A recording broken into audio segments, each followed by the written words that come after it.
নমস্কাৰ, মোৰ নাম শ্ৰী কল্পনা কলিতা। মই গৌৰীসাগৰ নামদঙীয়া কলিতা গাঁৱৰ নিবাসী। মই শ্ৰীমন্ত শংকৰদেৱৰ বিৰচিত গুণমালা পুথিখন মানে হাতেৰে চেইন চিলাইৰে কাপোৰত কৰিছোঁ।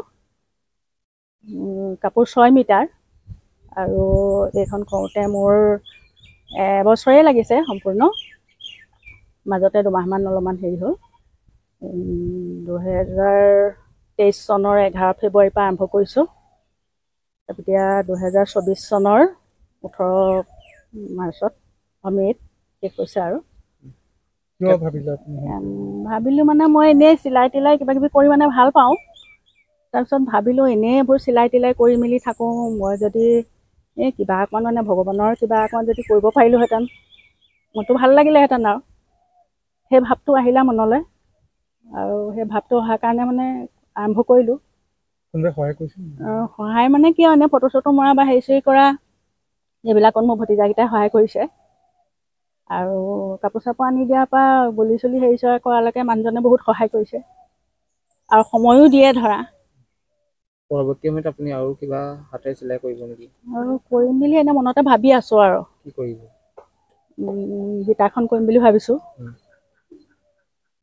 তাৰপিছত এখন এতিয়া আপুনি নিজৰ ঘৰতে ৰাখিব? এখন মই ঘৰতে ৰাখিম,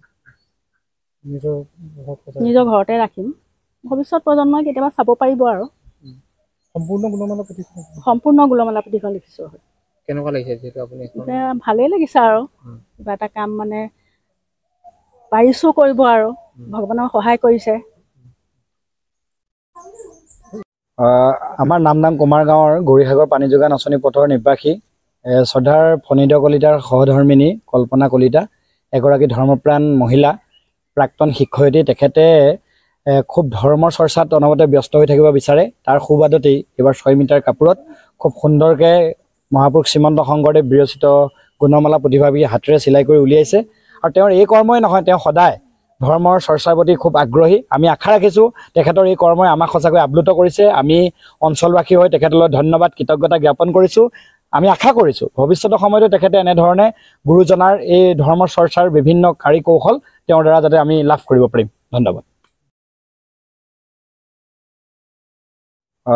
আমাৰ নামদাং কুমাৰ গাঁৱৰ গৌৰীসাগৰ পানী যোগান আঁচনি পথৰ নিবাসী শ্ৰদ্ধাৰ ফণীন্দ্ৰ কলিতাৰ সহধৰ্মিনী কল্পনা কলিতা এগৰাকী ধৰ্মপ্ৰাণ মহিলা, প্ৰাক্তন শিক্ষয়িত্ৰী। তেখেতে খুব ধৰ্মৰ চৰ্চাত অনবৰতে ব্যস্ত হৈ থাকিব বিচাৰে। তাৰ সুবাদতেই এইবাৰ 6 মিটাৰ কাপোৰত খুব সুন্দৰকৈ মহাপুৰুষ শ্ৰীমন্ত শংকৰদেৱ বিৰচিত গুণমালা পুথিভাৱি হাতেৰে চিলাই কৰি উলিয়াইছে।